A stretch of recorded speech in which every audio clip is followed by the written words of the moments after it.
지난밤에 꿈 꾸셨습니까? 어떤 꿈을 꾸셨나요? 꿈이라는 것은 미래에 일어날 일들에 대해서 우리가 꿈을 꾸기도 하고요. 또 꿈이라는 것은 우리 잠재 의식 속에 남아있던 일들이 꿈속에 드러나기도 합니다. 꿈은 좋은 꿈도 있고 나쁜 꿈도 있습니다. 어떤 꿈은 꿈을 깨기 싫어서 꿈속에서도 그 꿈을 잡으려고 하는 좋은 꿈들이 있고요. 어떤 때는 꿈속에서도 빨리 깨어나기를 원하는 그런 나쁜 꿈도 있습니다. 그 나쁜 꿈들이 도가 지나치면 가위에 눌리기도 하고 또 꿈을 꾸고 나서 한동안 무서움에 또 두려움에 빠질 때가 있습니다.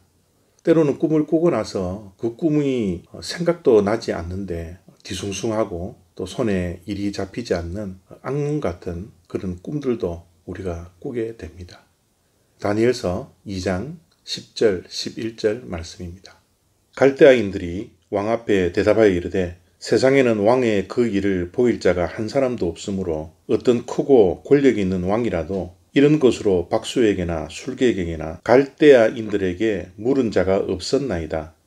왕께서 물으신 것은 어려운 것이라. 육체와 함께 살지 아니하는 신들 외에는 왕 앞에 그것을 보일 자가 없나이다 한지라. 느부갓네살 왕이 바벨론을 다스린 지 2년째 어느 날 꿈을 꾸었습니다. 그런데 그 꿈을 꾸고 나서 일어났는데 그 꿈이 전혀 생각이 나지 않습니다. 그러나 그 꿈으로 인하여서 번민하고 괴로워했습니다. 그래서 그 나라의 술객들과 점술가들과 또 여러 가지 꿈을 해몽하는 자들을 불러서 이렇게 명령을 합니다. 내가 꾸었던 꿈이 무엇인지 또 그 꿈을 해석해라고, 그 꿈을 말하고 해석하는 자들에게는 큰 상을 주고 그러지 않으면 다 죽일 것이라고 협박을 하고 또 명령을 하게 됩니다. 참 어려운 명령이죠. 꿈을 이야기하고 꿈을 해석하는 것은 얼마든지 할 수 있겠지만 느부갓네살 왕이 꾸었던 꿈을 알아내라고 이야기한다는 것은 그 누구도 알아낼 수 없을 것입니다.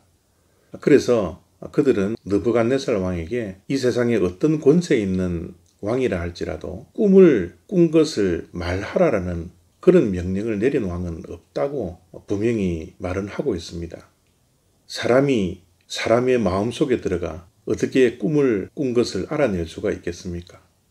이것은 육체와 함께하지 않는 신들이나 알 수 있다라고 느부갓네살 왕에게 말을 했습니다.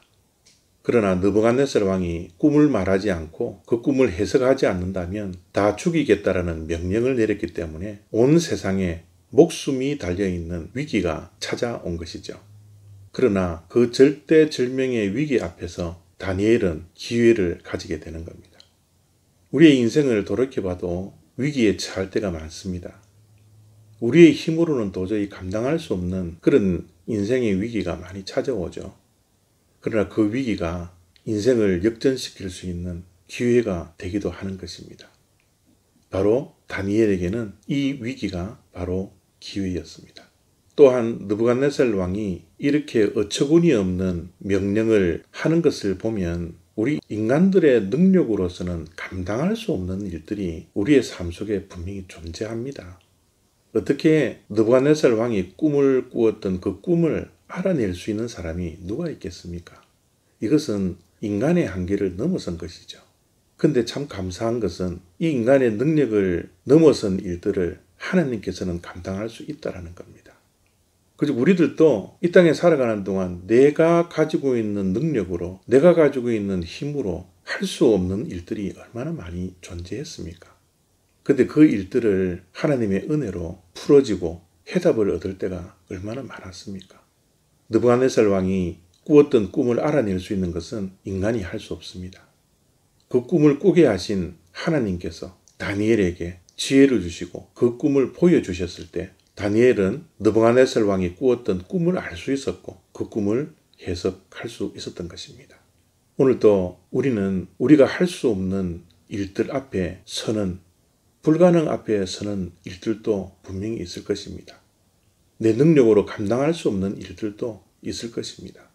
그러나 이 모든 일들이 하느님의 손에 쥐어졌을 때 전지전능하신 하나님께서 우리의 모든 인생의 문제들을 해결할 수 있는 유일하신 분이라는 사실을 우리가 믿음으로 주님을 바라볼 수 있는 하루가 되시기를 바랍니다. 감사합니다.